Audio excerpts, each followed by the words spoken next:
99 cents.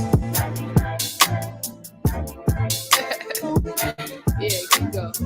We good. Yeah, okay. Yeah. Baking soda's only 99 cents.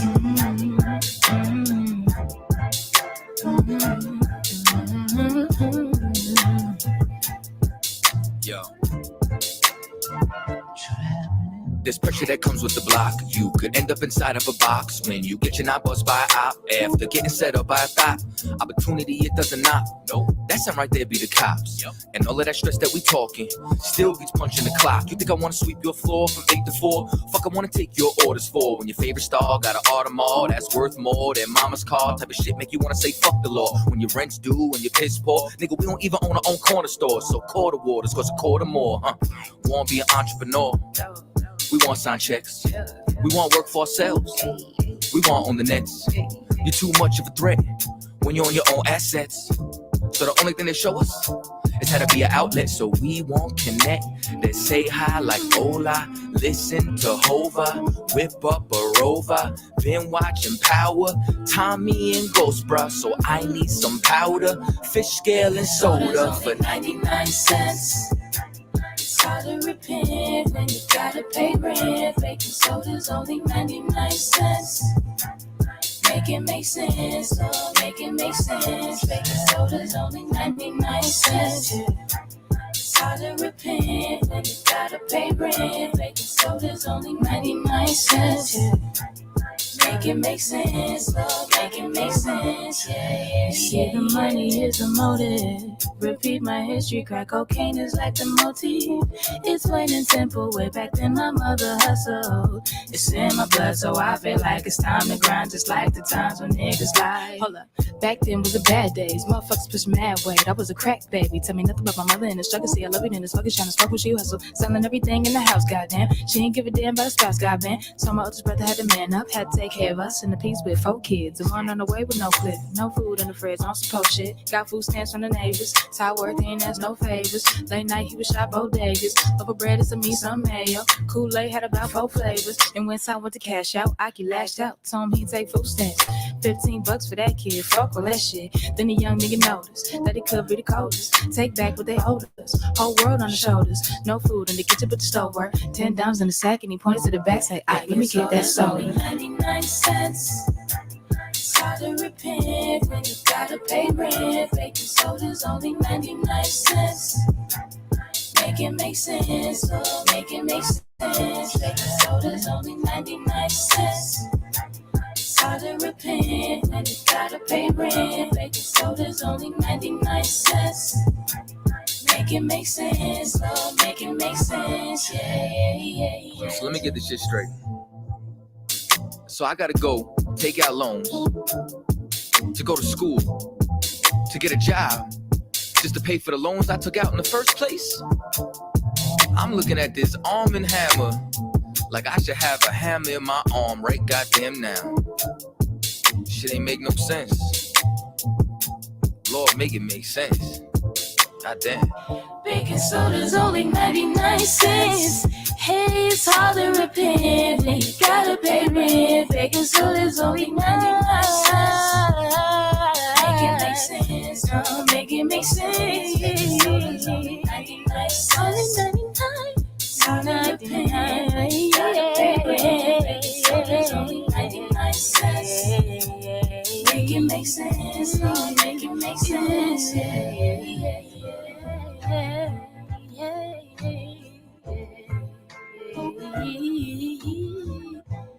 Baking soda's only 99.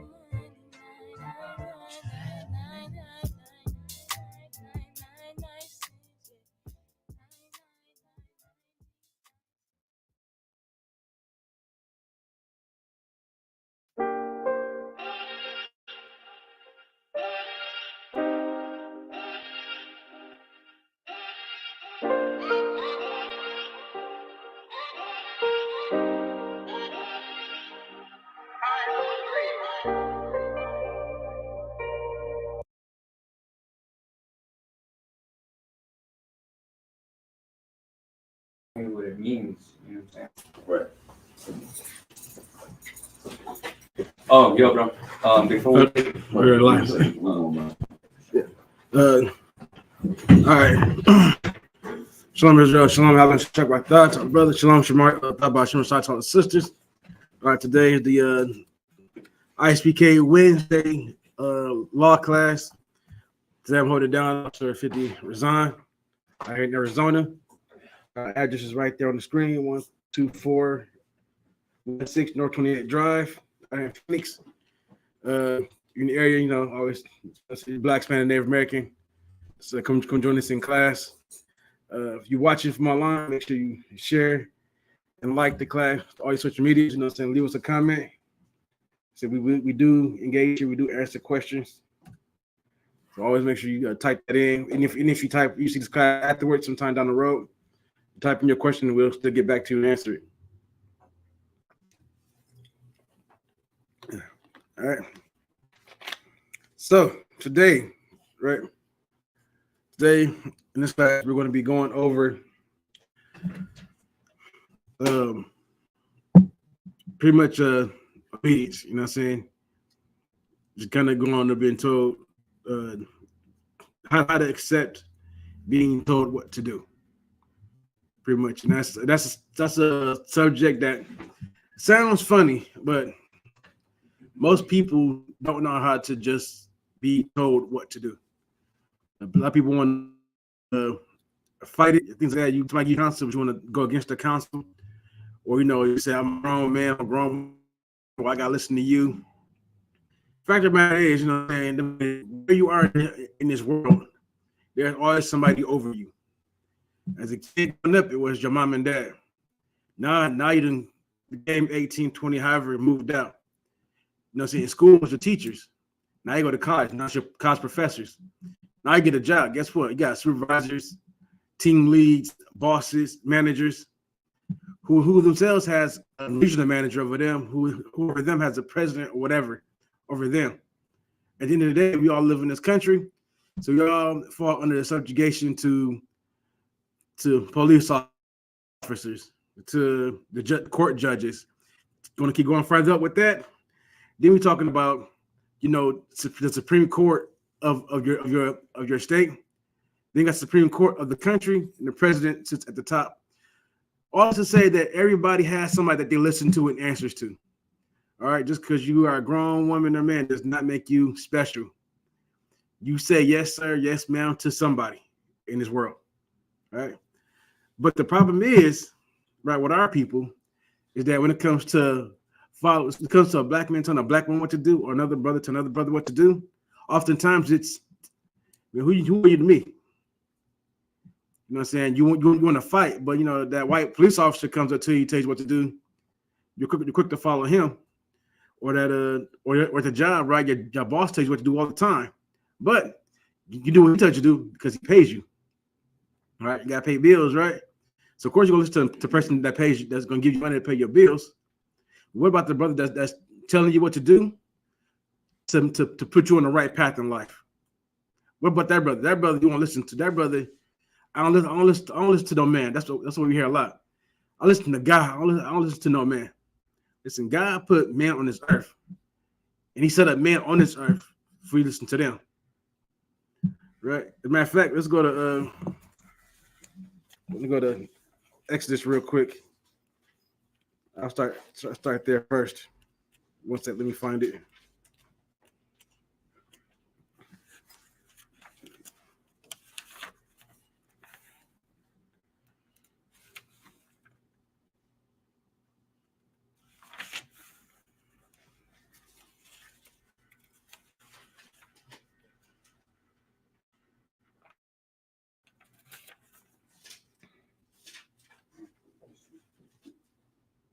One second. It was Exodus 4.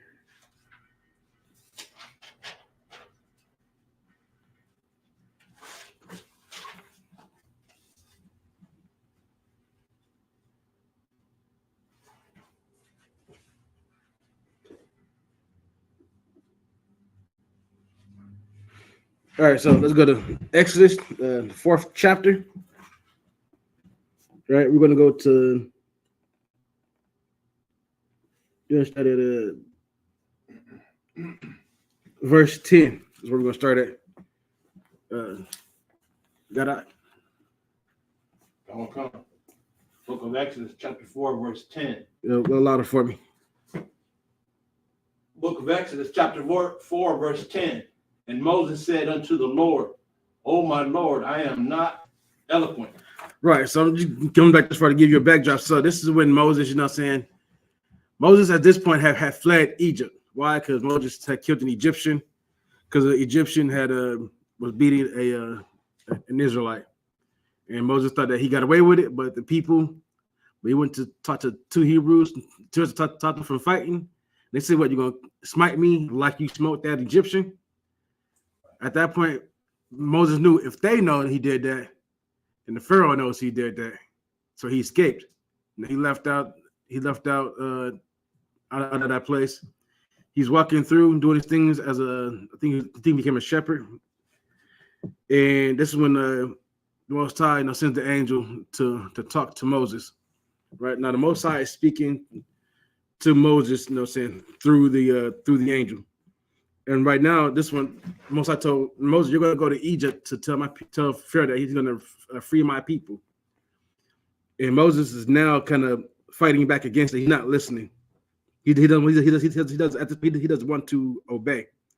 That's why he says, "Lord, oh my Lord, I am not eloquent." Means that he's not a good talker. Keep going. Okay. Neither heretofore nor since thou hast spoken unto thy servant, but I am slow of speech and of a slow tongue. Right. Moses had a speech impediment. That's all. That's what he means by that. I'm saying he stutters a lot. You know what I'm saying? That's kind of what he's saying without saying it. Of course, back then they didn't have the kind of words that we have now. Right. So that's what Moses is saying. Moses is saying, I stutter a lot. I'm not quick on my tongue. I'm slow to speech. I got a speech impediment. How you gonna send me out here to talk to these people and I can't even talk properly? Keep going. Verse 11. And the Lord said unto him, who hath made man's mouth, or who maketh the dumb or deaf, or of Slaki, or the seeing, or the blind, have not I the Lord? Right. So this is the Most High cutting Moses, right? Letting him know that, hey, who made the human body? They're saying, Lord telling Moses, like, you think I can't make nobody that's deaf or blind? You think I can't heal them? Think I can't? You're slow at tongue. You think the Most High can't heal you of that? You know what I'm saying? What the Most High is saying, that the Most High accepts no excuses. Right. That's what we live by in this school, right? That's one of our creeds. And that's in the school. There's no excuses. Listen, like Moses, listen, I got a stutter, I got a speech impediment. Certain words I can't say properly, but that does not stop me from coming up here to teach and teach class. Because what the Most High says it has to get done, it gets done. There are no excuses about why you can't get it done. Keep going. Verse 12. Now therefore go, and I will be with thy mouth, and teach thee what thou shalt say. Keep going. Verse 13. And he said, O my Lord, send, I pray thee, by the hand of him whom thou wilt send. Verse 14. And the anger of the Lord was kindled against Moses, and he said, is not Aaron the Levite thy brother? I know that he can speak well. Right. So because Moses is trying to make more excuses, right? Right. He's like, well, send somebody for me. And Mosai is like, because Mosai just told him, if you need to talk well, I can make you talk well. Moses is still, right now, this is kind of going what we're going into. Moses is at this point still trying to be disobedient. He doesn't want to go do it. So he's trying to make excuses. The first excuse, well, I can't talk well. I can't speak well. Mosai let him know that if you need to speak well, I can make you speak well. Now I say, well, send somebody for me.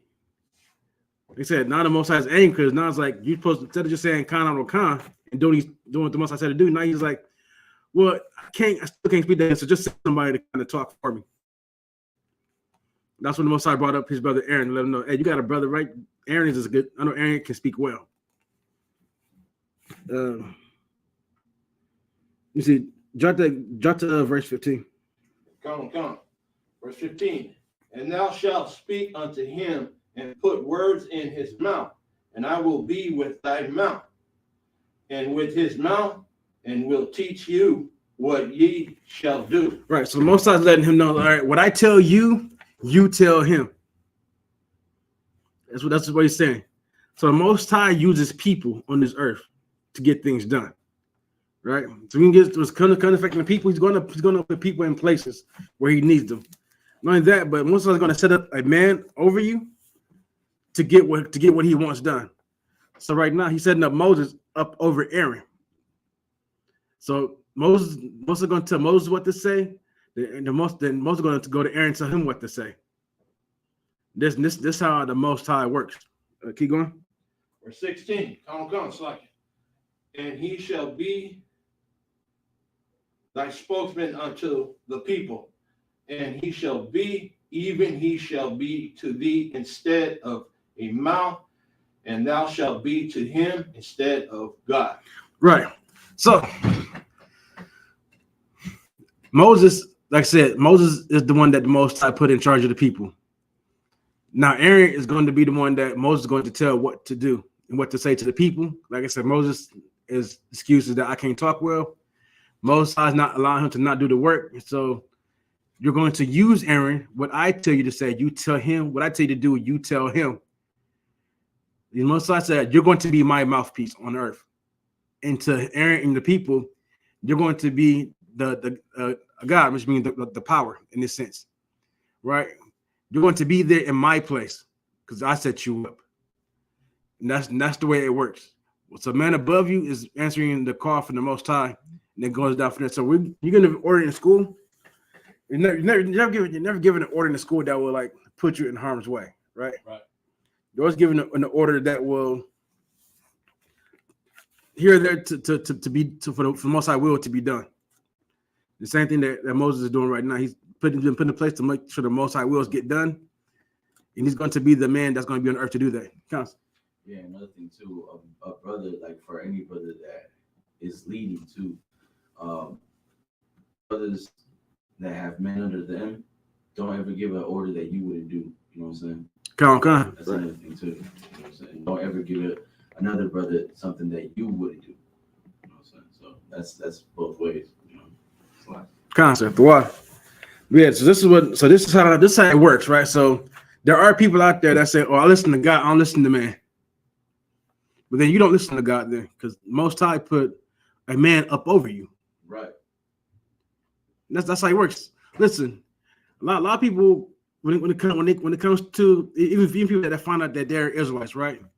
They still have this worldly mentality where they feel like they don't have to listen or obey or do nothing of that, right? But the fact of the matter is, you know what I'm saying, the Most High put somebody over you. Let's say you got a family, right? You got your wife. The man is put over to be in charge of the house, right? You find that in 1 Timothy. Right? The man is in the house. So man listens to the man. So he's there things to you're God in his place. When it comes to that, you're the power that runs that household. Same thing when you come into school. You know, so your camp leader is the one that's being in charge of all of us. He's the one that we answer to, who answers to our captain, who runs our zone, who answers to our general, who all goes up to commanding General Yohanan. Right. You know what I'm saying? Everybody falls underneath somebody. You know what I'm saying? On this earth. You know what I'm saying? So the Most High put people over you in order to get work done. Not only that, but to keep you safe from yourself. Right. You know what I'm saying? Because your whole life, you know what you wanted to do. A lot of times, what you want to do did not put you in good places.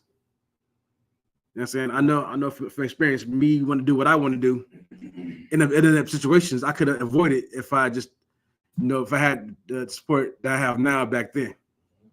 If I just somebody just said, "Hey, don't do that," and I listened, and I didn't do it. Or somebody said, "Hey, do it this way instead."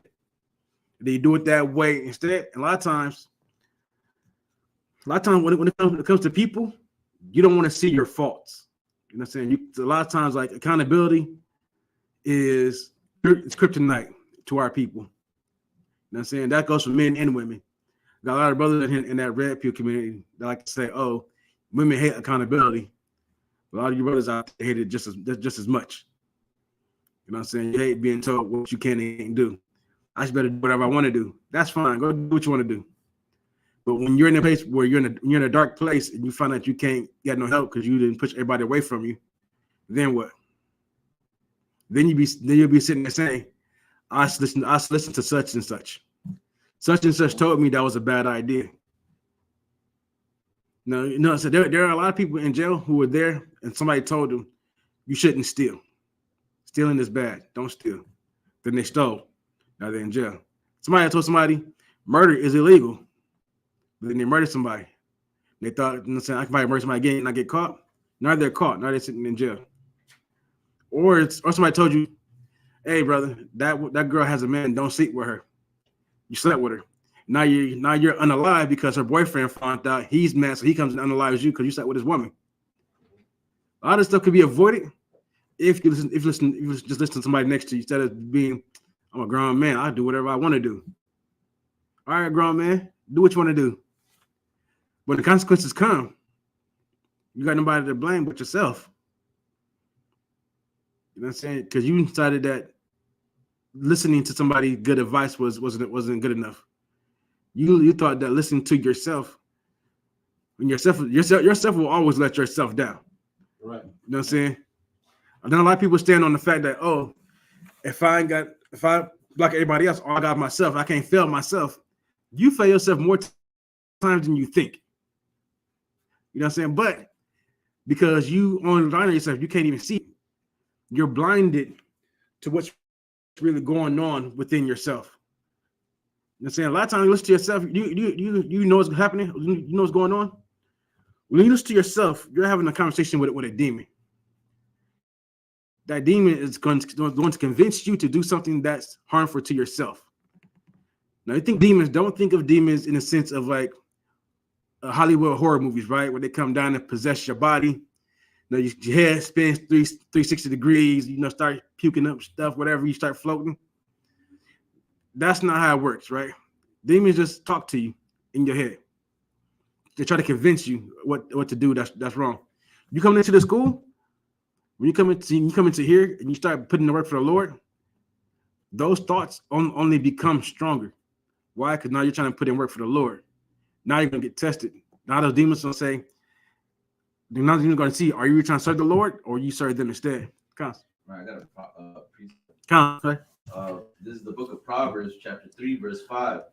Trust in the Lord with all thine heart and lean not unto thine own understanding. In all thy ways acknowledge him, and he shall direct thy paths. Be not wise in thine own eyes. Fear the Lord and depart from evil. Well, sir, that was a heavy scripture right there. Exactly what I was getting into. Don't be wise unto yourself. You know what I'm saying? You think yourself wise. Listen, somebody around you would tell you if you're wise or not. Because a lot of times people think they're wise, make very, very stupid decisions. Because a lot of times they ain't been taught well. A lot of times they've been taught so well that they think they're like, I got this from now on. Now you go form a fake Israelite group. Now you got members in there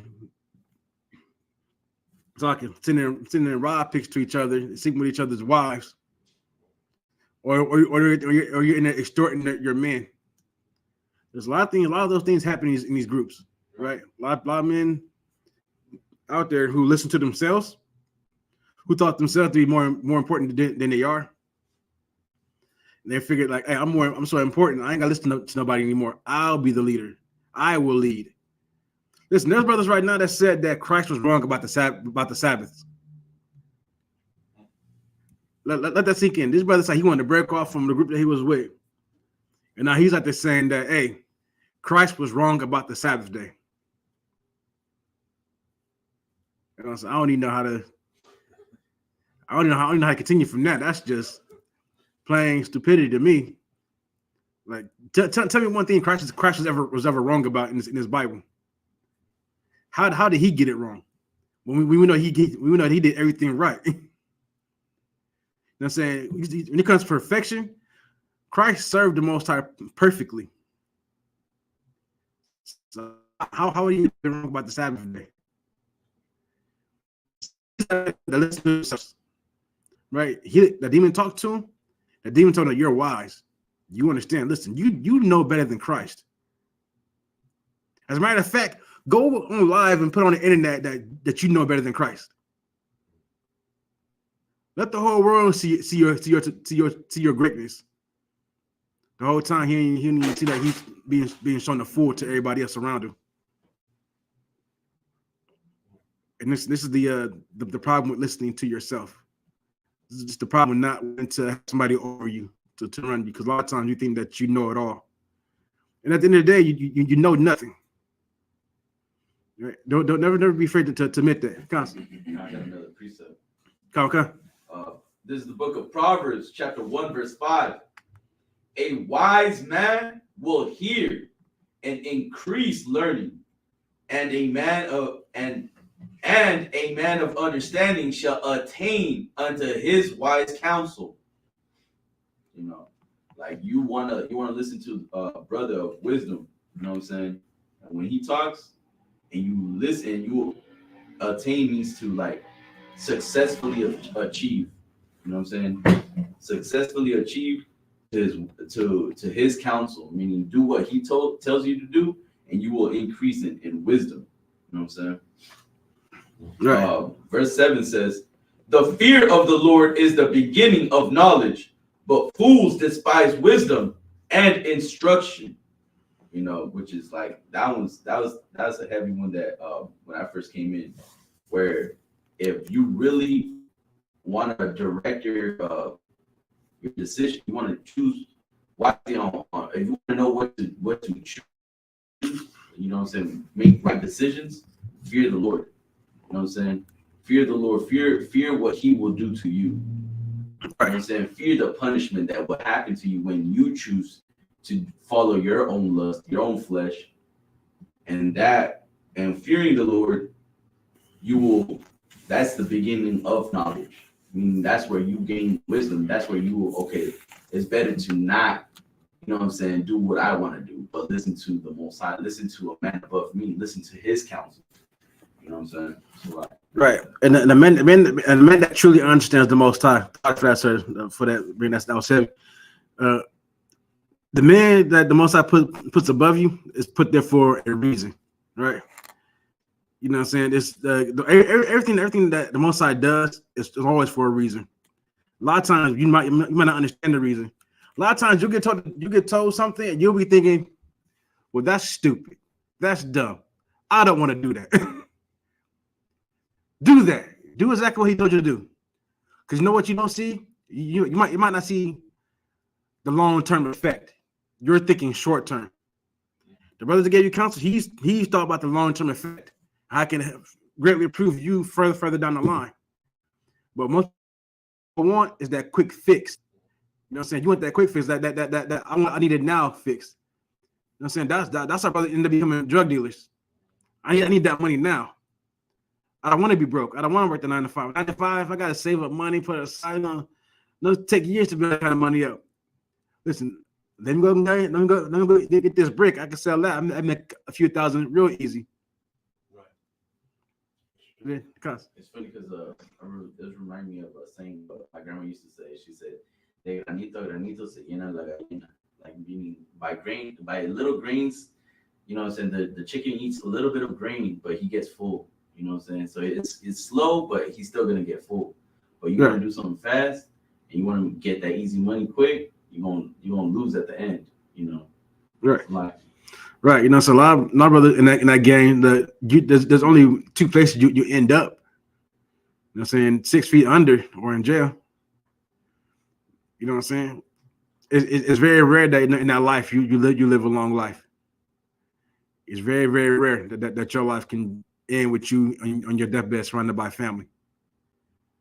That's a very rare thing in that life. It's a very rare thing in this life altogether. Not many of our people make it to that deathbed surrounded by loved ones. But you can make it there though. You can get there. You know what I'm saying? But what's one of the best ways you can make it there long term? But listen to what the Most High tells you to do. Right? Follow the law, statutes, and commandments, right? The Most High tells you that his commandments are not grievous. You know what? They're not hard. They're not troublesome. You tell me that pork is more important to you than listening to the Most High? You know what I'm saying? You're gonna tell me that, you know, smoking that plant is more important. Listen, marijuana is an herb for healing. It's not for you to smoke. I don't know if you know, smoke damages your lungs. You know what I'm saying? A lot of people say, I've been smoking marijuana for years. That ain't not happened to me. Yeah. But the whole time, you don't even see how black your lungs are from all that smoke that you've been inhaling. Same thing with the wax. Same thing that they've the studies where if you do that vape, and like in the early studies they found that it popcorns your lungs. Right. It creates air pockets in your lungs. You know what I'm saying? These are decisions that you made yourself. Guess what? On that box you buy cigarettes, you know what the box tells you? You can get cancer from this. In Canada shows you a picture on a cigarette cart, on a cigarette box, of what lung cancer looks like. There's literally a picture of lung cancer on a cigarette box in Canada. You know what people still do? They still buy that pack of cigarettes. You have a reminder in your pocket all the time you smoke in Canada that, hey, this is what your lungs look like when you can get cancer. I knew when I was a kid, right, living up in Flint, Michigan. One of my aunties, right, she had a friend. This friend was one of those ones that used to smoke for years, right? He had to talk like this because he had to have his lungs removed because he couldn't speak no more because he smoked cigarettes. Man, still smoke cigarettes. He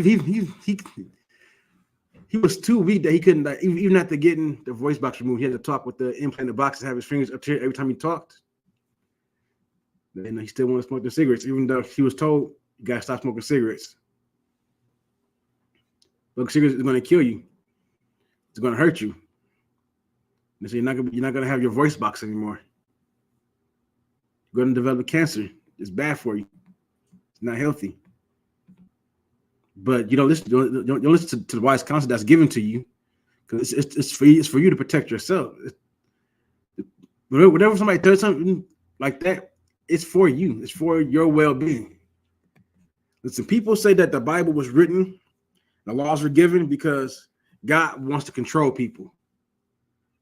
So what? So what? Have you seen what people do when they're not? When they feel like they don't want to be controlled anymore? When people that feel they don't want to be controlled anymore, they go shoot up schools.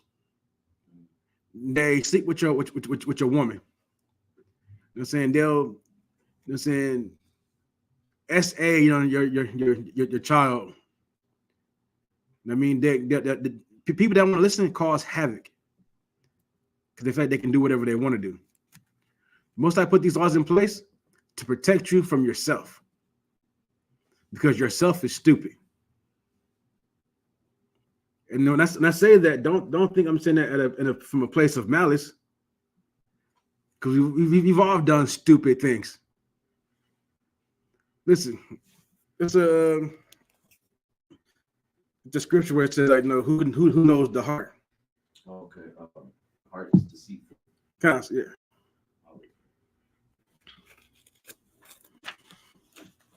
Yeah, look for that. Somebody, Colossians. Right. There's nothing wrong with being controlled, right? Somebody deciding things for you. A lot of times, let me take that back. Pick the right person to help you make decisions. A lot of people you listen to will give you the wrong decisions. I got it. Come on, sir, bring it up. Book of Jeremiah, chapter 17, verse 9. The heart is deceitful above all things and desperately wicked.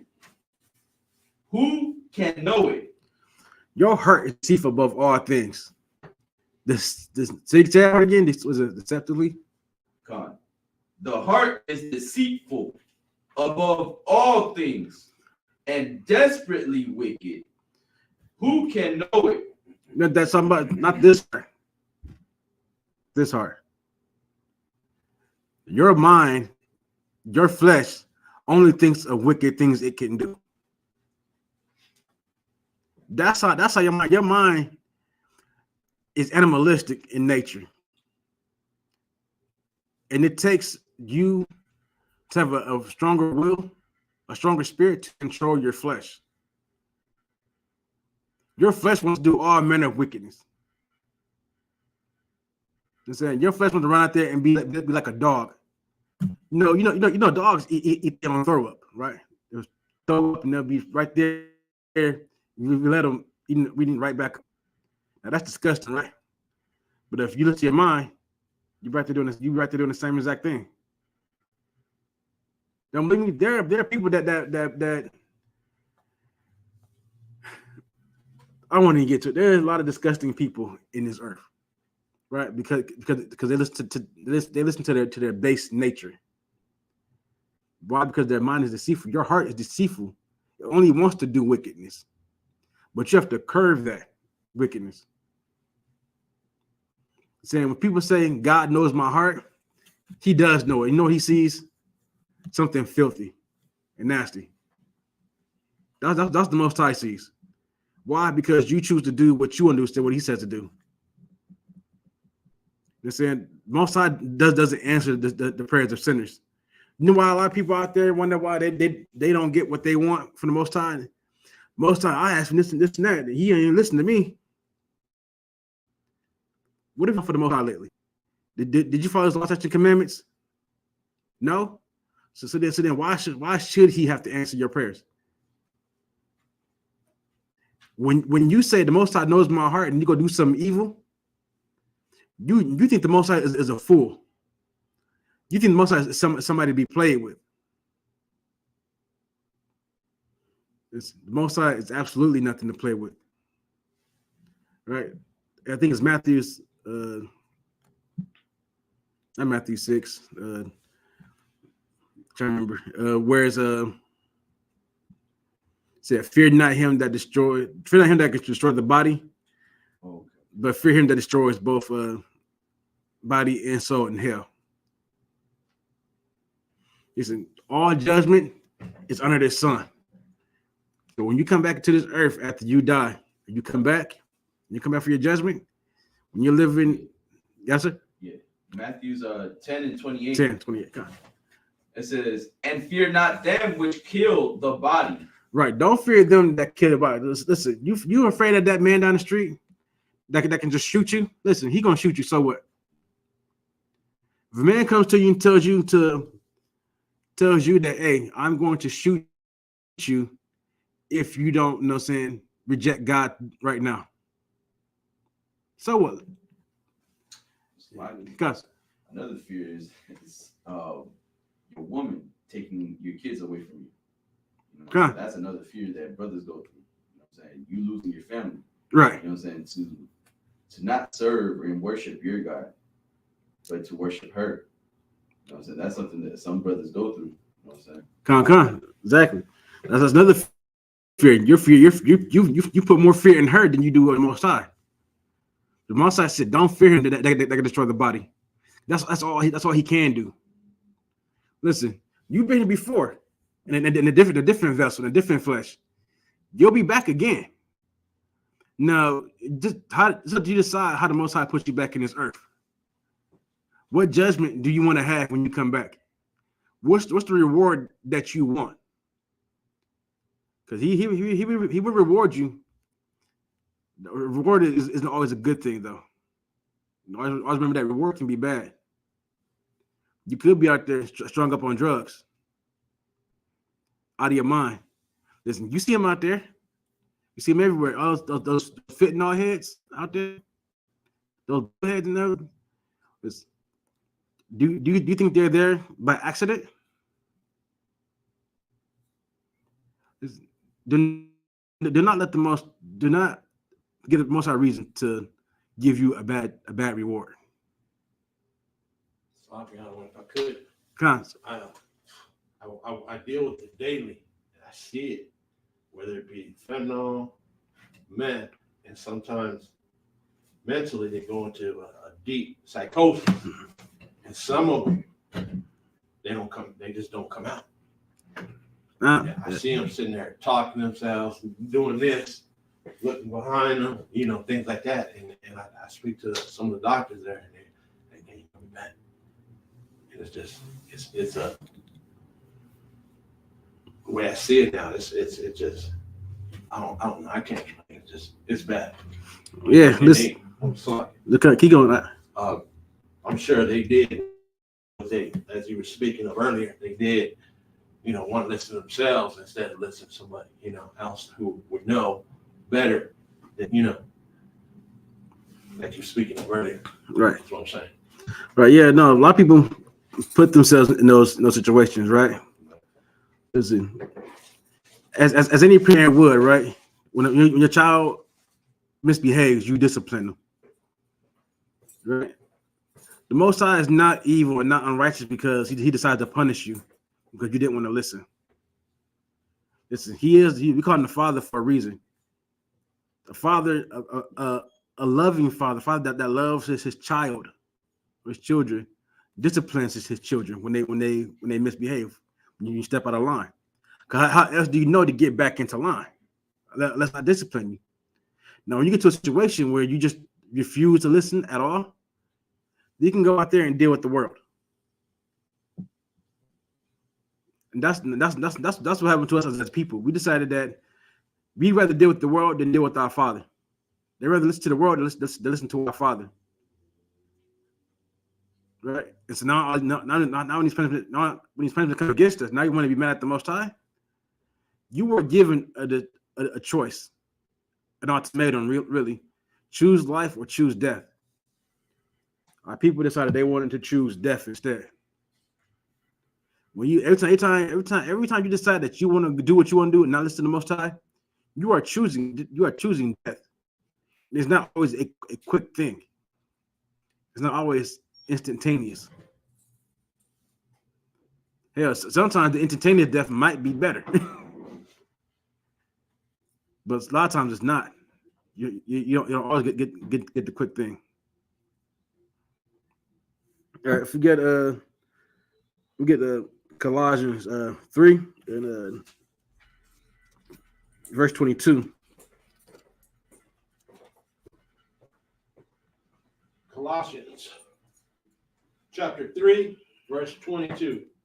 Servants, obey in all things your masters according to the flesh, not with eye service as men pleasers, but in singleness of heart, fearing God.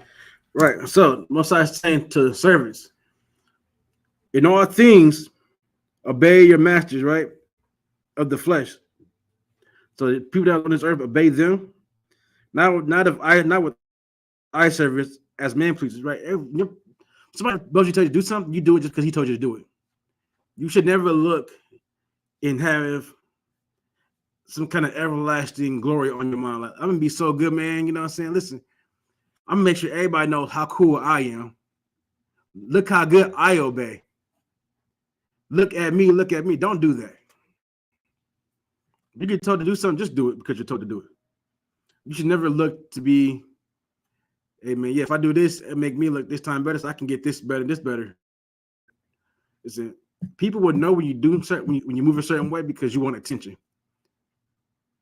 Do not seek that attention. You would not last long in this school that way. All right. Always seek to do things just because you're told to do it. You know what I'm saying? And that would be better for you because don't get twisted. The men in the school pay attention to everything you do already. All right. They're already looking. Don't get twisted. People out there in the world look at you every day. They're paying attention. But don't do it to please them. Don't do it because you want them to see how cool you are. Right? Do not be a man pleaser. I'm saying, but not in that sense, right? Not man pleaser in the sense that you need their You want them to just to have all eyes on you. Keep going. Verse 23. It's like it come on. Verse 23. And whatsoever ye do, do it heartily as to the Lord and not unto men. Right. So everything you do it with draw 100%, 110%, 130%, 10,000%. Give it your all in everything that you do. Not for me, not for Officer Montezah, not for Officer Apayat, not for Commander John, because you love the Lord, you will give 110%. That's why you do it. You do it to please the Most High, not to please me, not to please Officer Montezah, not to please General Hyman. You do what you do. You're told to do it because you love the Most High. And that's the argument, the thought in your head. Everything you do should be because you want to please the Most High, because you want to please your Father in heaven. Right. That should be always on your mind. You know what I'm saying? When we tell you to do something, you go do it 110%. Like I said, it's not because, you know what I'm saying, yeah, will I be happy? Like, man, yeah, he did a good job. I told him to do that. Of course, I'm going to be happy. But at the same time, Most High would be even more happy, though. Most High would be like, that's a good son right there. They can watch your life start to turn around. It's not a quick thing, right? When you come in to serve the Lord, most people think that because you serve the Lord, now you're gonna have 100 G's in your bank account. I'm saying you're making 10 million a year. I'm saying now you got a huge assembly that can pay for you to have a $65 million jet. That's not how the Most High works. Can you have nice things like that? Yeah. Ain't nothing wrong with having a $65 million jet if you can afford it. There's nothing wrong with having a business that makes you money. There's nothing wrong with having money. It's how you get the money is what's wrong. The Bible says, "For the love of money is the root of all evil." Not that, not money itself, because you put that money so high. That's the root of evil. Because you decided that instead of to men that tells you don't seek that kind of attention, it's gonna backfire on you. Look at the Christian church right now. A lot of those men do what they want to do. And now you're just talking about swallowing you up. Because it's a man to swallow you up. Salakia. Pause on that one. That's something that Christian pastor TDJ said.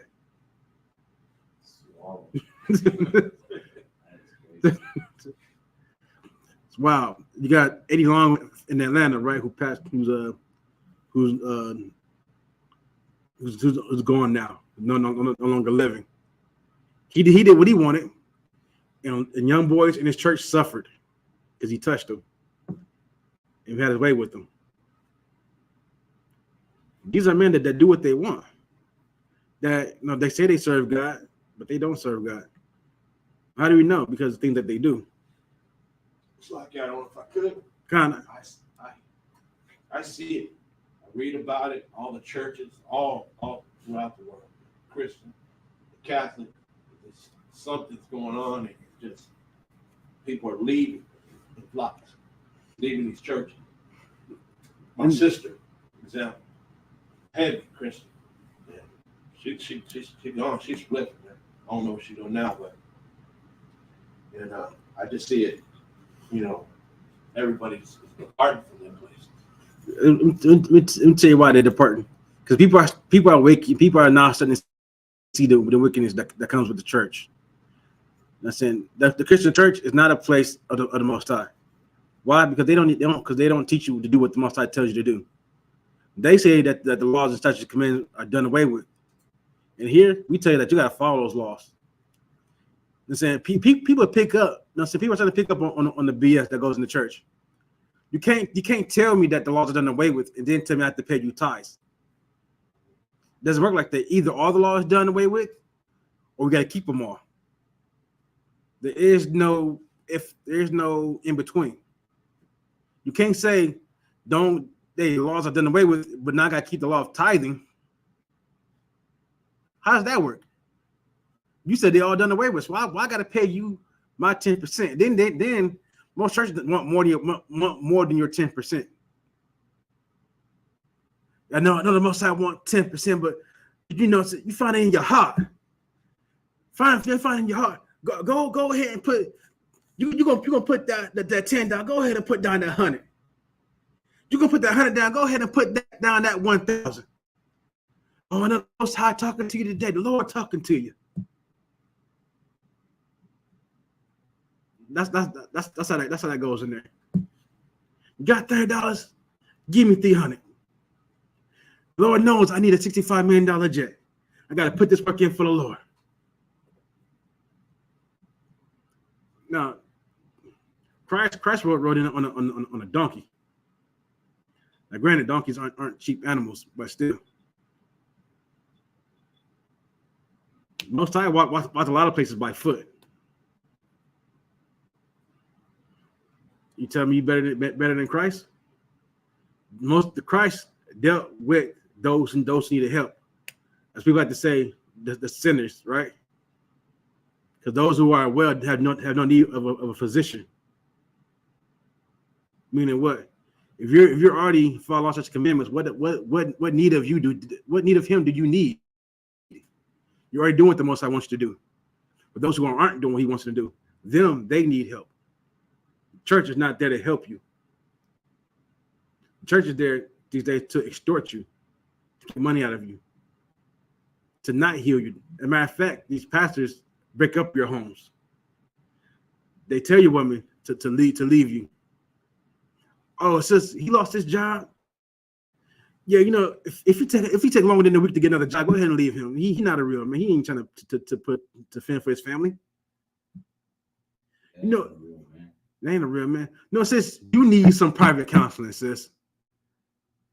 Come talk to me, after 9 p.m. I'll give you some private counseling. And now you're wondering why your wife, she making the pastor all the food every Sunday. They're saying, but all you get is a cold sandwich. You don't even cook at home no more. Not for you, at least. That pastor, whatever he said to do, she do. But you, there's only a matter of time before she said she wanted to divorce you because, listen, y'all just aren't vibing like y'all used to anymore. You know what I'm saying? She just doesn't love you like she used to. Why? Because now she's in love with that pastor. Why? Because the pastor is knocking your wife down after hours at the church. Are these things that you haven't heard before? You've all heard it. I've heard it. Seen it. You know what I'm saying? It's not nothing new. Oh, so now you think you're Israelite, right? Now you think that, because you find out you're Israelite. Now I didn't escape all that, but now you go to one of these fake Israelite groups.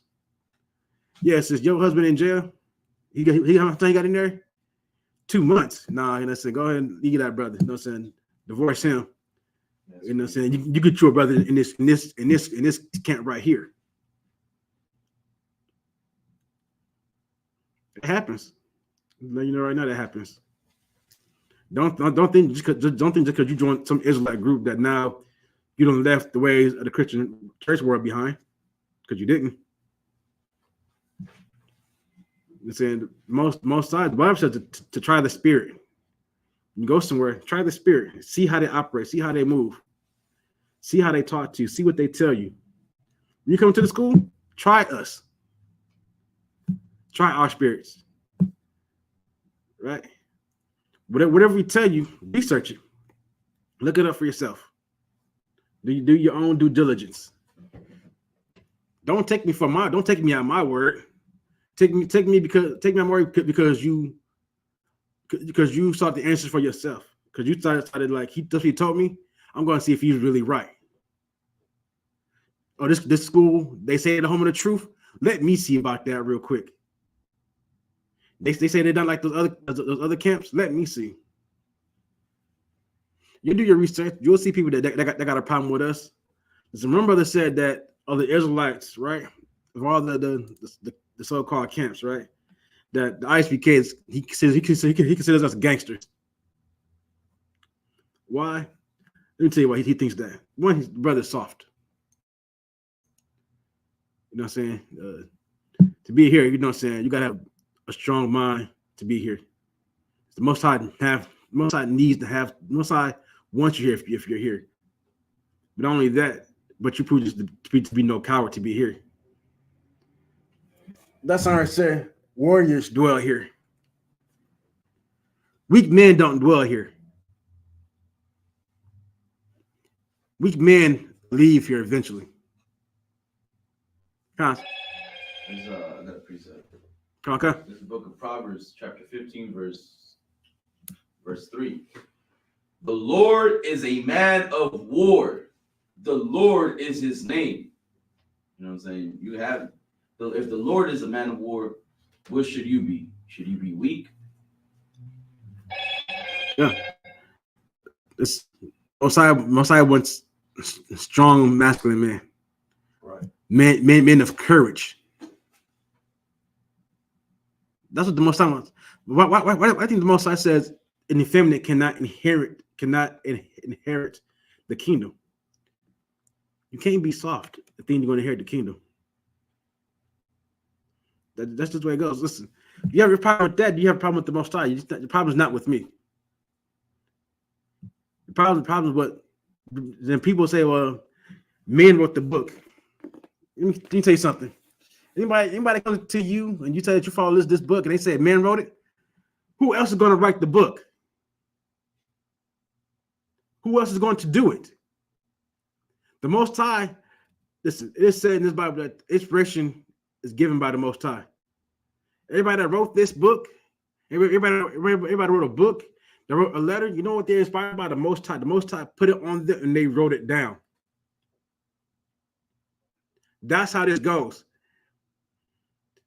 Most High put men on here in this earth for you to listen to them because he tells them what to do. So he can tell you what to do so he can protect you from yourself because yourself is dumb, stupid, and it's animalistic in nature.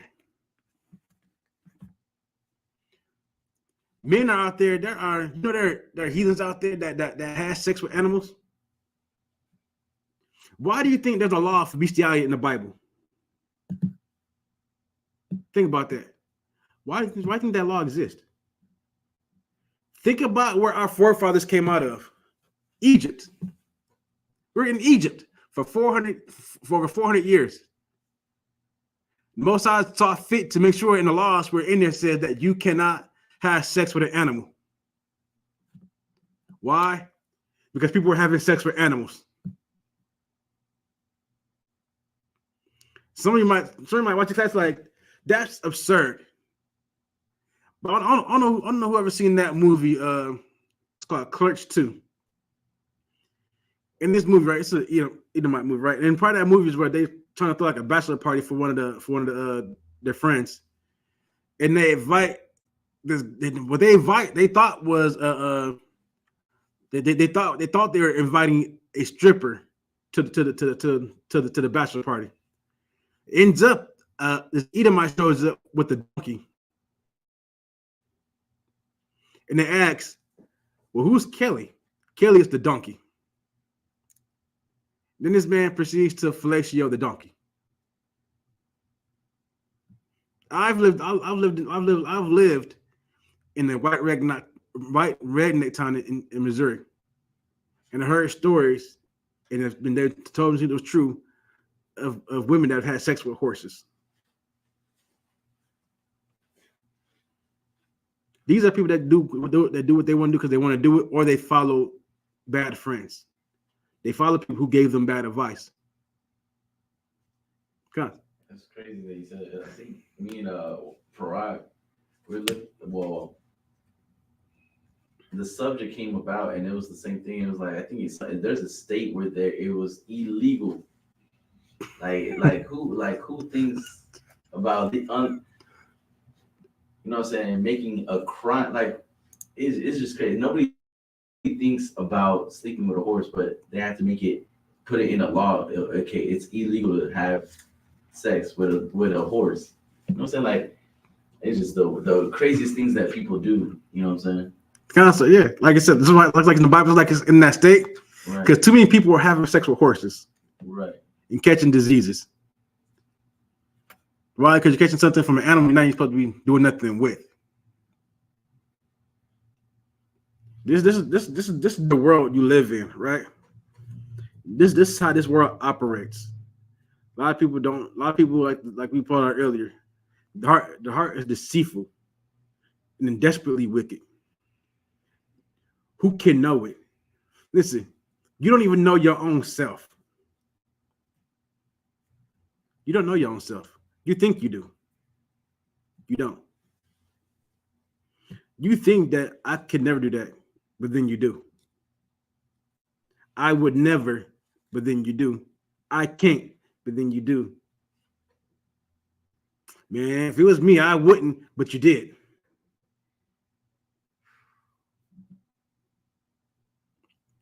Listen, yourself is yourself when it's not properly guided, it's dumb, it's stupid. Right.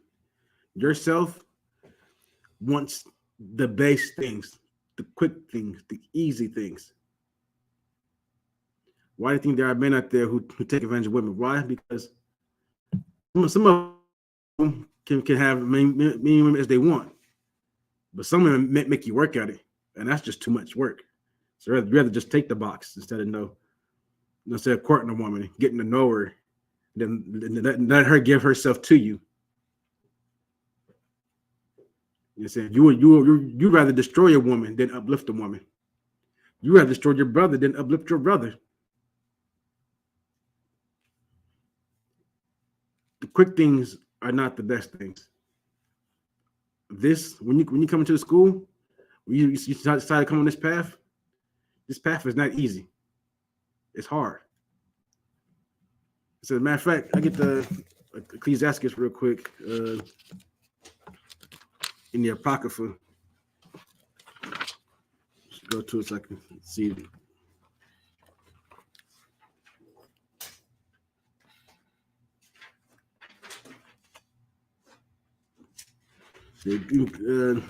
Ecclesiastes chapter 2 in verse 1. It's going to be page 71. Okay. Yeah, come.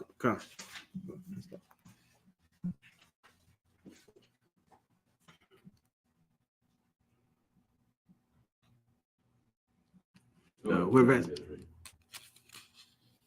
Page 71. Yeah, chapter 2, verse 1. Who's reading? You. Me? Okay. Oh, okay. My son. Got called out. Got called out where you at. Ecclesiasticus chapter 2, verse 1. My son, if thou come to serve the Lord, prepare thy soul for temptation. Right. Stop right there real quick. When you come to serve the Lord, don't think that because you serve the Lord now you're going to have riches and money and women and everything your heart desires because you now serve the Lord. Your life gets harder a lot of times. Why? Because now you're going to be tested. Now demons are really going to come for you. Why? Because now you're saying that you're going to serve the Most High. Prepare your heart, prepare your soul for those temptations that are going to come. And they do come and they will come. Life is warfare. You have to be on constant watch. It's never a dull moment. Right?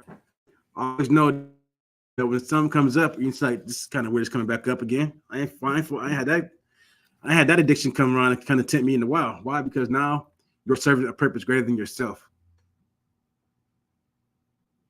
Right? And now I got to be made sure that do you serve the Most High or do you serve Satan? You know what I'm saying? Who's going to win? Keep going. Verse 2. All right.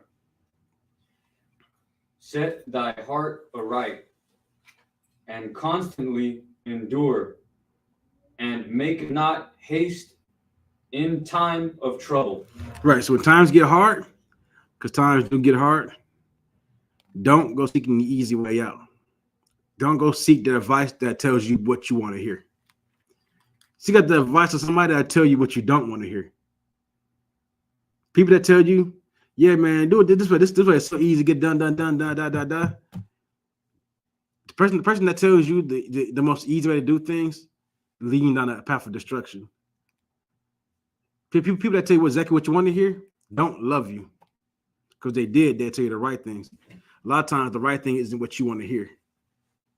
A lot of times, things that you want to, sometimes things that are right for you, it's a bitter pill to swallow. You don't want to hear it, but it's what you need to hear. This, when you come to the Most High, it's not about what you want anymore. It's saying, not about what the Most High wants and serving Him. But those times will come to decide, do you want to serve yourself? Do you want to serve Satan? Do you want to serve the Most High? You know what I'm saying? Times will be hard. Times will get hard. But don't make rash decisions because it's hard. Don't let your emotions take hold of you. Stop, breathe, call up a brother that's above you. Call up a brother and say, hey, such and such, this is going down. This is happening. I'm going through this and that. All right, cool. Matter of fact, you're going to do this, you're going to do this, you're going to do this, you're going to do this. I don't know if I'm going to do that, but kind of do that. You know what I'm saying? Times are going to get hard. Listen, right now in this world, we're on the brink of World War III. Things in this earth are only going to get worse. The day of the Lord is as a day of darkness. Right? That means what? Times are not going to get easy. They're going to get very hard. Food shortage is coming. Famine is coming on this earth. You think COVID-19 was something? That was just the beginning, and not shut down the world for a time. That was just a peak of what the Most High has coming. Remember, the Most High says, "I will not meet you as a man." Do you think the Most High is going to come down here with a sword and fight our oppressor? Why would He do that when He can just cause plagues and natural disasters to happen? The Most High is not a man that He's going to fight you as a man. Most High going to send His angels down, and the angels are going to do what He told them to do. Those storms that hit, listen. Most High said, hit that place, and hit that place. Right now, you can't even begin to fathom what's happening in the spirit side of things. You can't even begin to see the angels making their moves and doing their work that you don't even see. Right? Because your mind can't even fathom what happens on that other side. Things are being set and moved into place. You know what I'm saying? The Most High is putting all the chess pieces where they need to be at. And our oppressor is about to be checkmated real soon.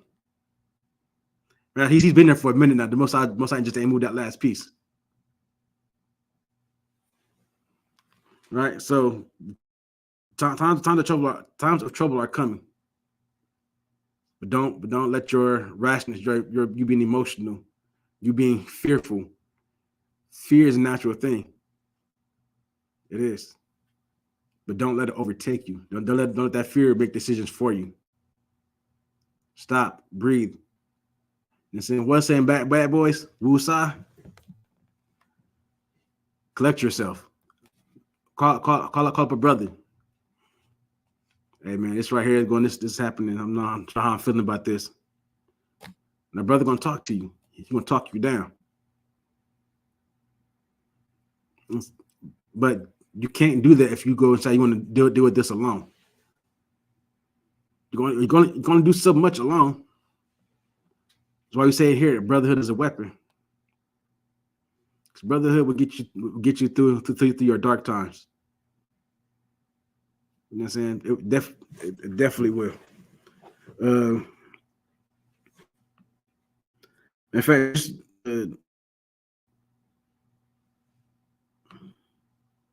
give me verse 5 real quick. We got a couple more scriptures to get to.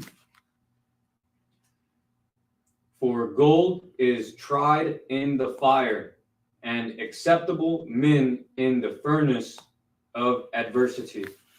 Right. The Most High said that he would make a man more finer than gold. This is how you do this. This is how that happens. The troubles you go through, that you make it through, that you persevere through, will make you a better man. Make you a man that when people see you, people will be like, "There's something different about this, brother. I can't really put my finger on it though." Listen, when you say the Most High, people just view you different, right? Because you are different. People will see that there's something about you that they can't really put their finger on. They can see, they don't know though. And why they can't see? Because they don't know that the Most High has tried you. You've been tried, right? You've gone through the fire. Now you made your way through. Listen. What's that saying people say about diamonds? Diamonds are formed how? Through pressure, right? They're cold, and under pressure in the earth, diamonds are formed. Listen, you want to shine bright like a diamond? That takes pressure. You have to make it through all the pressure of that first. You want to shine like gold? You gotta go through the fire. That's the only way you get all the impurities out of gold. That gold has to be melted down. So all to get rid of all the impurities. When you dig up gold is like a nugget like this. There's all this dirt and all these extra minerals inside that gold. The gold is very impure when you dig it out the earth. The gold you see people around the chain, that gold had to be smelted down.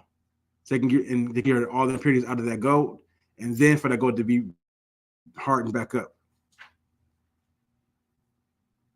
That's the fire you have to go through. That's what it means to become a new creature in Christ.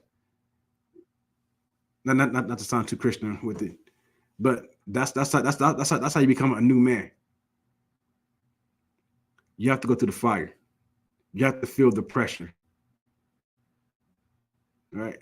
You can't get through here without it. Because then how will you react if you never went through the fire before? You won't have that. You won't have the ability to persevere because you didn't went through it before. You won't have the ability to stand 10 toes down because you never had to do it before. But you have to go through that. You have to learn how to go through that. So that way you can teach the brother that comes under you how to do the same thing. Help him make it through the fire. We don't do this alone. We are a nation of people. We make it through this together as one. Right. You don't do this alone. Christ wasn't alone. Christ had 12 disciples. Christ had more men under him than just the 12. The disciples didn't do it alone. They had each other. Moses didn't do it alone. He had Aaron. Joshua didn't do it alone. He had advisors. Nobody in the Bible does it alone. They always have somebody there with them. Esther didn't do it alone. Esther had her uncle. People that give you wise advice, people that will tell you what to do. And when you obey those people, when you obey the advice that you're given, it only makes you a better person. It only makes you to a point where people see you out there, people are amazed by you. Only people will compliment you. People will fear you. The people would know that you're just different. But that different that you are is good. We're Israelites, right? We are the sons of the Most High, children of God, right? Right. We're not meant to be like everybody else on this earth. You are meant to be different. It's why he said we are holy. Holy means separate.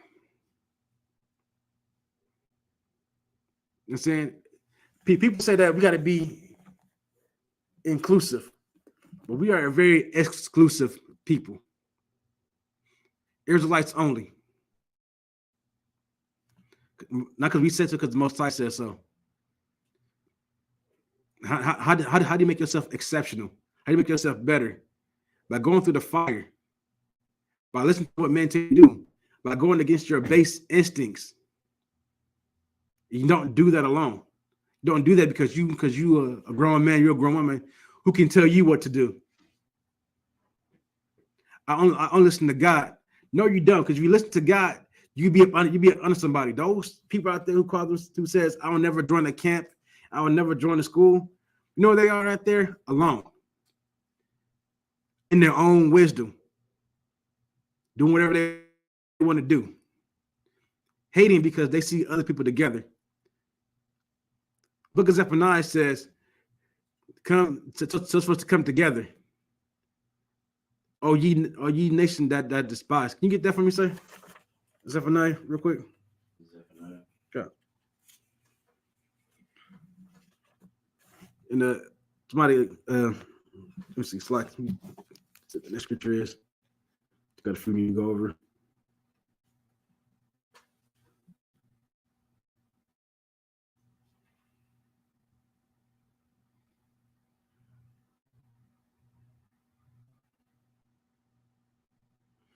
Somebody give me not First Corinthians. One brother give me 1 Corinthians 14. And then somebody else give me Hebrews 13.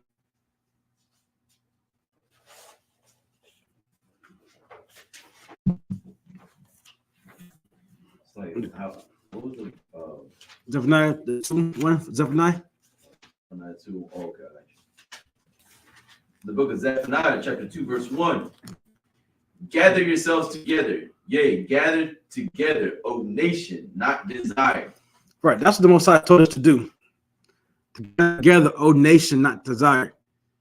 There are brothers and sisters out there who don't want to come together, but they want to yell at everybody else. These camps is wicked. There's a lot of wicked camps out there. You know what I'm saying? This is the ISUPK. We are the home of the truth. This is where everybody come out of. They're disobedient children. They don't want to come back. Right? But here's the difference, though. You know what some of those brothers have done? At least they're trying to come back together. They're trying to wake their people up. A lot of people want to come here, watch our classes, get our breakdowns, get our understanding, learn Hebrew from us. I want to join. They don't gather together. Oh, I can't join. I can't. No chance, man. I'm gonna listen to God. Let God guide him. God told you how he guides people. A man tells you what to do because a man is put over you. When you decide that you're too good to listen to a man, you're telling the Most High you're too good for him. That you're too good to listen to the Most High. Well, listen, the Most High don't come talk to you directly. Right? You don't have a relationship with God. All right. This is your relationship, right? God says, "My laws and commandments, do them," and you say, "Okay." That's how your relationship goes with God. That's it. He told you what to do. In this whole book that we have, he told you what to do. He put men above you. Who are you to decide that God was wrong about that?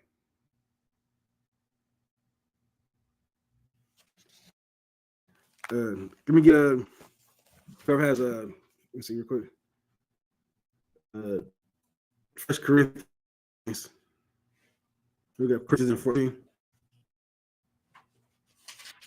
Yeah, verse 37.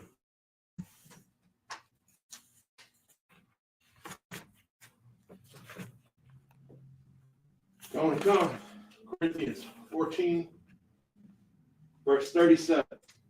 If any man think himself to be a prophet or spiritual, let him acknowledge that. Wait, hold that real quick. Come. Let me get the Hebrews 13:17 first, real quick. Just hold that. And give you a Hebrews 13.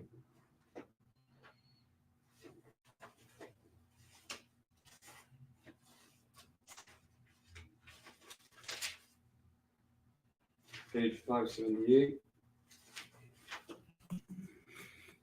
Yeah, that's where it's at in your Bible.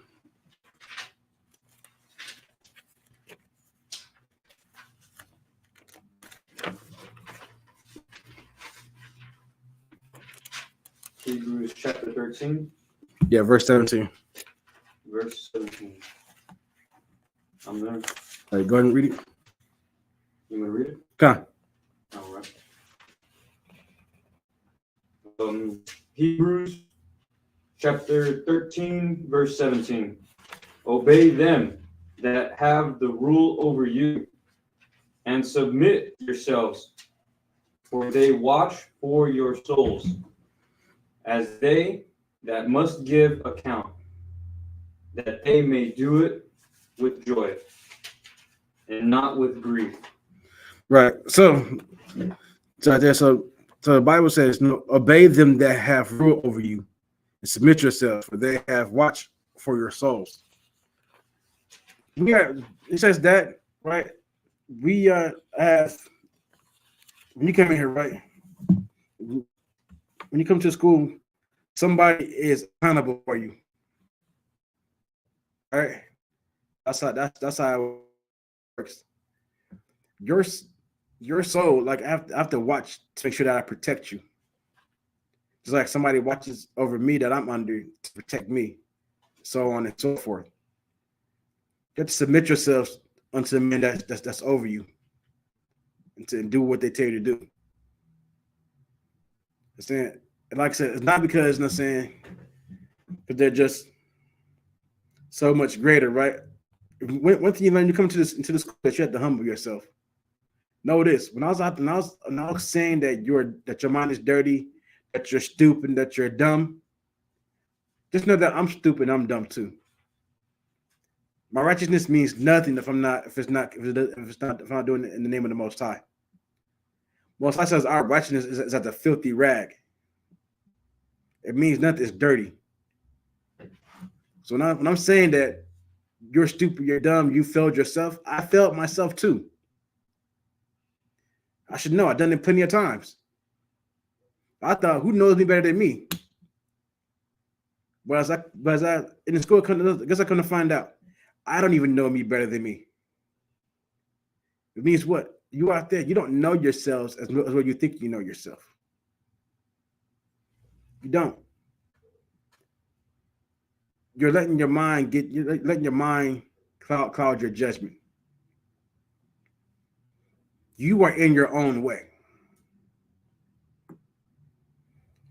When the Most High tells you to obey them that have rule over you, somebody tells you, I'm not joining the camp. Camps are evil. No, it's not. Here's the reason why people say that, right? Because they don't want people to tell them what to do. They don't want to be held accountable for their actions.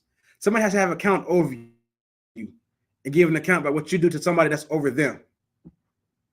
And then whatever you do wrong, I got to get the blame for it. Because I was supposed to make sure that you were doing right. That's not a bad thing. Because I want you to do right. I want what's best for you. You got to want it for yourself too. I have to tell the man above me when you mess up. Or to tell them so forth and so forth. To be held accountable, you have to be in the school. You're held accountable for your brother's actions when you can become a leader in the school. Because your mistake is my mistake. Saying your fault is my fault. And saying when you mess up, it means I didn't teach you right.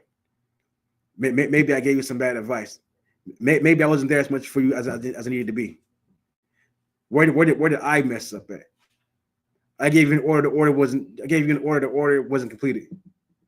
Then I didn't complete the order. I'm saying you are always held accountable for somebody underneath you does. You think only stops here? Listen, where I'm a supervisor at my slavery.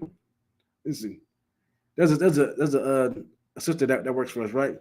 Older lady, heavy set. She can't bend down and clean the toilets. But guess what? Every day they have inspections. So if those ones unclean underneath, and saying we fail or we get a bad grade. What think the first thing they're going to do? Well, who was the supervisor in that area? It was me. I'm a supervisor in that area. So what do? I just tell them that, oh yeah, they come to me and ask me, well, why didn't the toilets get clean? I brother didn't do it. I just told him not to do it. No, Brett just couldn't do it. I let her fall, or do I just or to go do it myself? You can't do that. That's fine. I got you. Let me go get some more towels. I'm gonna clean the toilets myself. You clean here, here, and here. I'm gonna get over here. Why? Because I'm responsible for her during that time. What she completes, what she doesn't complete. What doesn't get done comes back to me. Hey, why didn't that get done? I don't know. Yeah, she moved a little slow. She's moving a little slow. You know what I'm saying? She old lady. She can't move as fast. It's not acceptable. They'd be wondering why. Well, why didn't you help her out? If you know she moves slow, you know she can get to certain places. Why didn't you have somebody help her? Well, why didn't you help her? This is life when you have a leadership role. It's whatever I tell them what to do at work, I'm responsible for. Whatever I tell them to do, not mess up, my manager is responsible for it. My manager is responsible for my mess up. Now bring it back to school. Whatever I don't do, the next man above me is responsible for it. Whatever he doesn't do, the man above him is responsible for it. That's how this earth works. You're always up underneath somebody. You always have somebody that you have to obey. And obeying is not a bad thing when it comes to somebody that you're a man of the Lord. A true man of the Lord. Just because somebody says they're of the Lord doesn't mean that's true. Right? Just because somebody says, hey man, I'm a man of God. Then try their spirit. Really see if they're a man of God. I can tell you one thing out there in the world. A lot of men say that they're men of God to hustle you. If you're a man, they're trying to get your money. Don't be a man and come around and you're married, or now they're just trying to get your woman.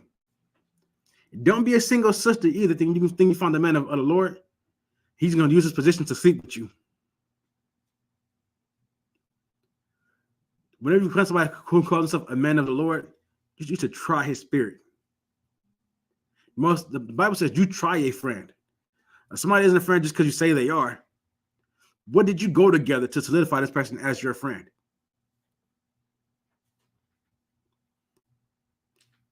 Listen, this life is more than, and here is more than just words. What do your deeds show? You're saying if you love, Christ said, if you love me, you will obey me. That's how you know you love Christ. That's how you know if you love God. You will obey. Because then I know that you really care for me.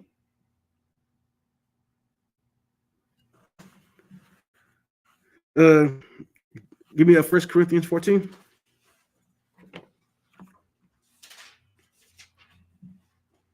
Verse 37.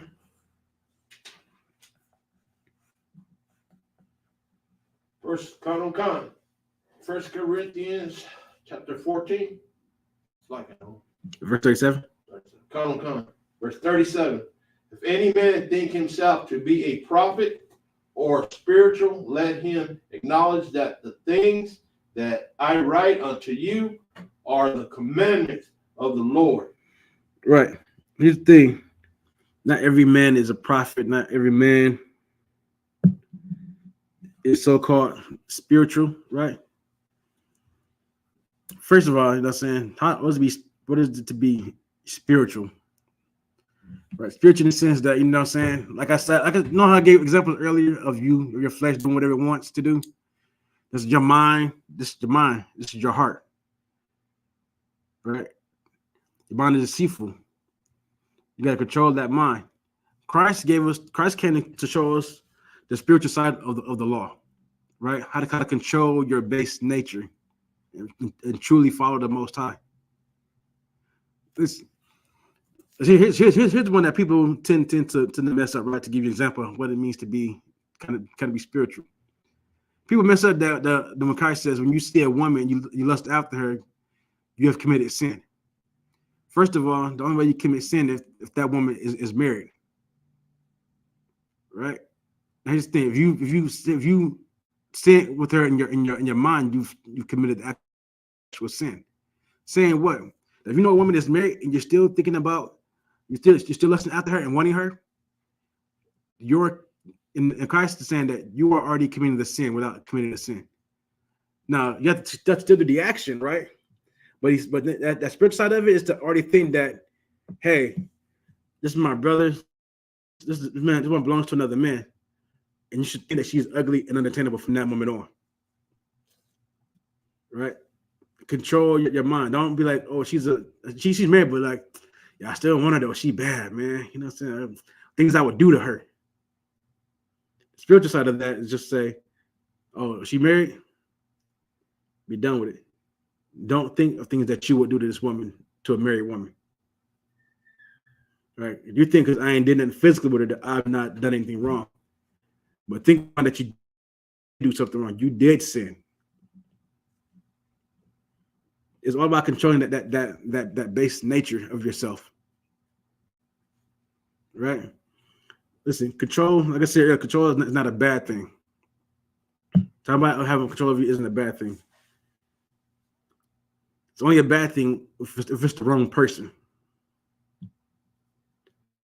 Somebody that's constantly giving you bad advice does not love you. Somebody telling you only what you want to hear doesn't love you. Because I love you, I'll tell you the hard thing that you don't want to hear. I'll tell you about yourself. You can hate me after that. That's fine. But just know I told you that because I love you and I want you to be better. I've been this old, this now, and I ain't got to change for nobody. That's fine. A lot of those people end up alone. They end up miserable. So in turn, they make everybody's lives around them miserable. We've all seen those people. We've all worked with them before. Came across them in the stores. You know what I'm saying? Why? Because there was somebody in their life that loved them at one point that told them about themselves. And they said, F you. I'm a grown man. How you gonna tell me what to do? I don't listen to God. These people are simple-minded and slow. They don't have a lot of people don't have what it takes to be in here. Those people have what it takes to be held accountable for your actions. You have to learn how to take a checking, because you will get checked. The checking isn't out of malice; it's out of love. Because I have to correct you to keep you on the right path.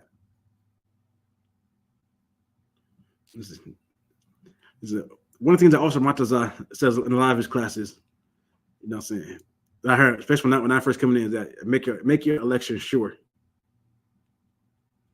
Everything we tell you in here, so that you can get the kingdom. So not that you get the kingdom, but you can be on top in the kingdom. You can be high up. Right. I only want the best. I only want the best for you. That's what everybody wants in school. But I can't give it to you if you don't want it for yourself. You see, if you don't want it, I guess I don't want it either. If you want to take the correction, there's the door. See, that's all there is to it. You know what I'm saying? There's people that are above you, that are placed above you to keep you on a path that's going to better yourself and make it acceptable to the Most High. Or you make yourself unacceptable to the Most High. He'll just spit you out the school.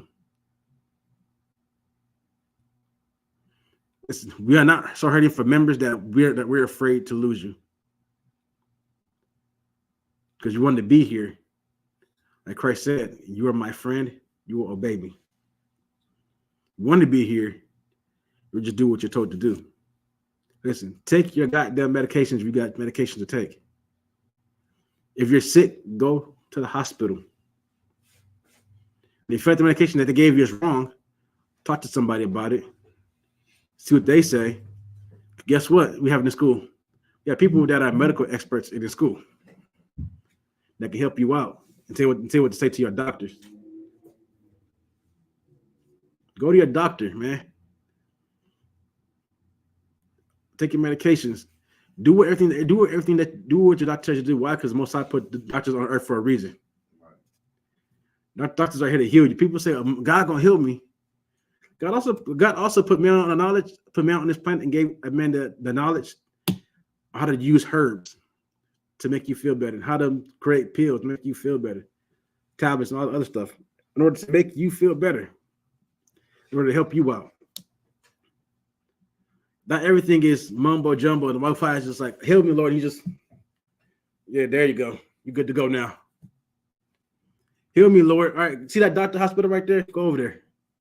Go talk to that man in that building and do what he tells you to do. It's that simple a lot of the times. But we're hooked on the Christian world, the humble mumbo jumbo. Can the Most High just heal you right then instantly if he wanted to? He could. He can. But you know what I'm saying? Why don't you just do what he said? He put a physician on here to heal you for a reason. Right. You know what I'm saying? Most High isn't always going to give you the easy way out. It's the most you'll never be put in a position on this earth that you can't get out of it.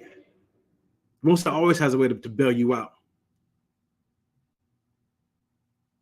But how did he bail you out? By putting men over you. You listen to what those men tell you to do. Because a lot of times what you're being told to do is coming from God. All of it's coming from. If somebody tells you, if you say, listen, man, I got 13 wives, right? And 5 of my wives can't stop arguing.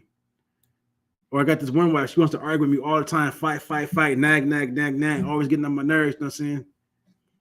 And that man tells you to do something, you're like, that's a little excessive, man. I don't know about that. You know? Just do it. Just do it.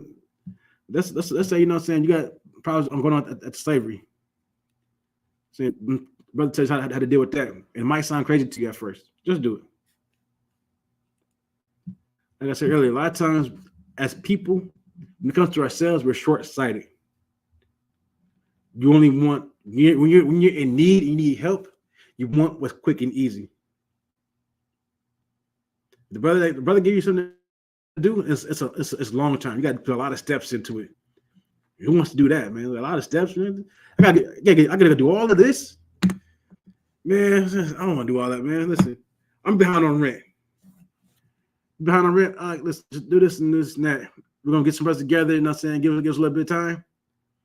They taking too long, man. They talking about a few days. I need that bread tonight. No, let me go call. No, I know homie from back in the day. I can hit him up right now and make $3,000 tomorrow. But then you in jail. 7 years. Why? Because instead of just waiting it out, letting brothers come together to help you out, we decided that's too long of a period of time to wait. I need that money tomorrow. I need that money yesterday. So let me go and do this the quick way and get everything done the fast way. Not thinking that what happens, what's the consequence if I do it this way? A lot of times you know the consequences. You know what'll happen. It's not a secret. Not a secret happens if you sell drugs. What happens? It's not a secret at all. It's not a secret if you find out that this woman is married, you still sleep with her. What happens? It's not a secret if you know that you see with another man. We all know what the consequences of our actions end up being. It's not a secret. Constant. The ends thereof is death. Constant. Right. You see? Wages of sins is death. That's the wages. That's what you get in return. Right. Most High didn't hide the consequences from you. They're in plain view. All you do is read this Bible. You'll see it. Now, here's the decision that you have to make as a man, right, or as a woman. Do you want to serve yourself? You want to serve yourself and Satan? Let me be very clear, like I said earlier. You've only ever failed yourself. You have failed yourself more times than somebody has ever failed you in life. Listen, how do you think you end up over and over again with bad women? What do you think happens when you sleep with a whore? Or you sleep with a 3 or 4? What do you think happens with that? But who put yourself there? You did. Right. You put yourself there. You decided I don't want to take the long course to get to know this woman. That's too much time. I don't want to take the time to get to know her. I just want to knock her down and knock her out. Knock her down and get her out the house. No, so that's all I want to do. Hey, listen, I got a 2-month-old. It's yours. What? DNA test done. Good. Now guess who's a now proud father of a 2-month-old, of a woman that's a complete dragon, hitting you for all your money for child support.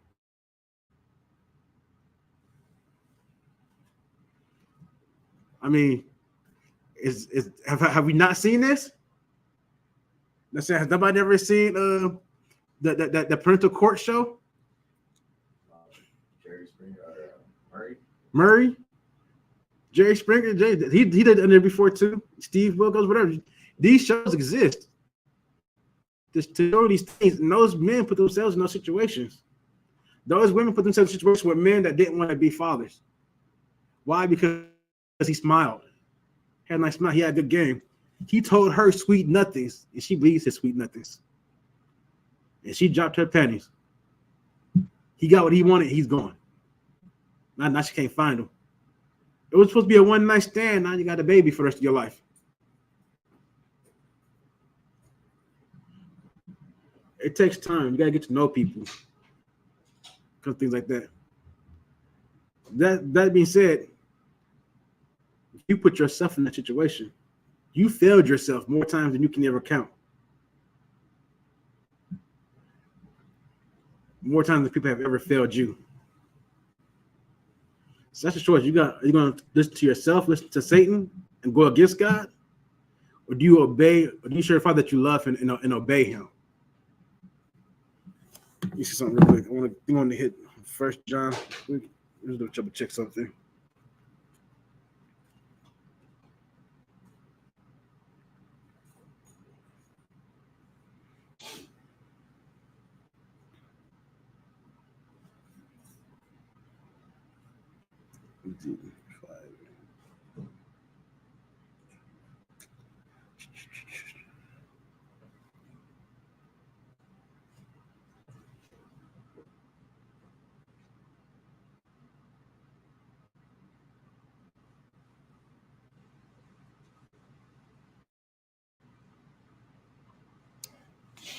I'm drawing a blank today.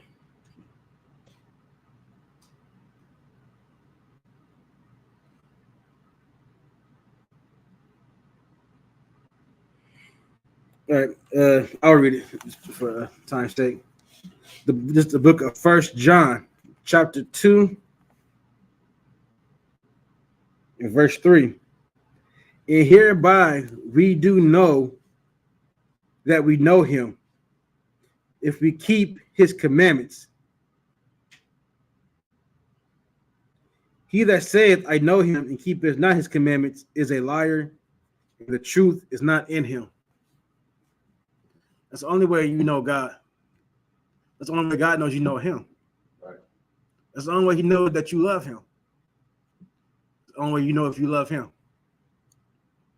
if you keep his commandments, you do what he says, that you obey your father, that you subject yourself to the Most High. What comes with that? What comes with subjecting yourself to the Most High? Subjecting yourself to the man that he placed over you. Obeying the man that he put over you.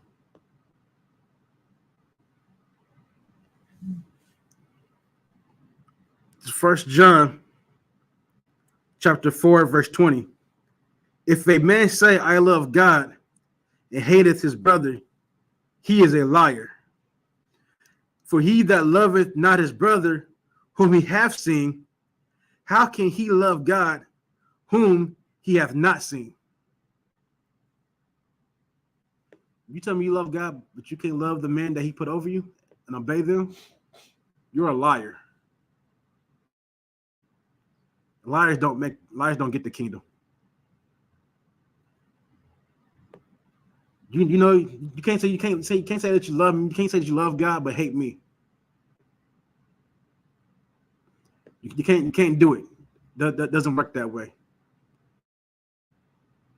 I see you all the time down here. You see everybody on this earth, your brothers, you see them all the time.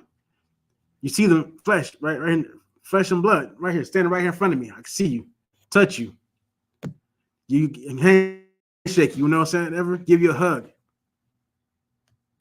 Talk the talk, hear your voice.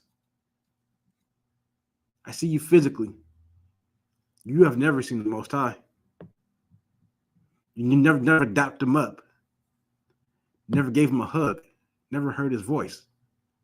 But you say that you love him? How?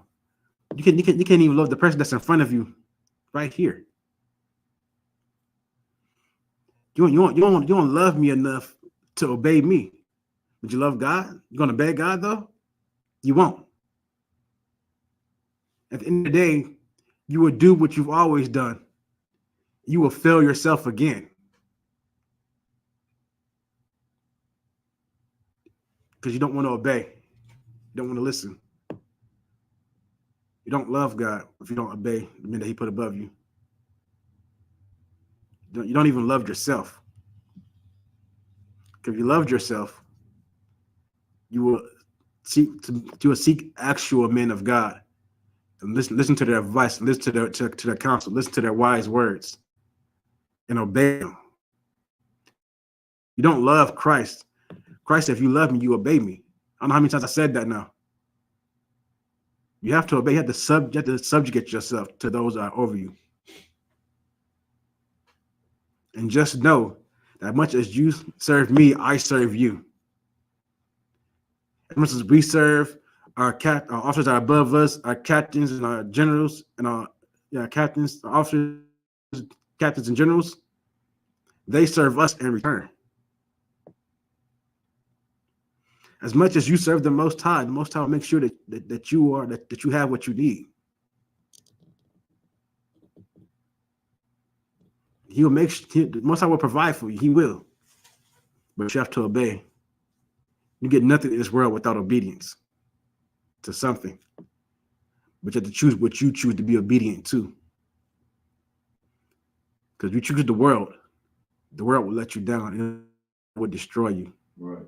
That's what you chose to be obedient to, even without you knowing. Or you can choose life, right? And obey the Most High, and obey the man that he put over you. Those are your options, life and death. And that option comes with whether you choose to be obedient or not. All right. And with that, we pass the class over to Police Officer Matazar.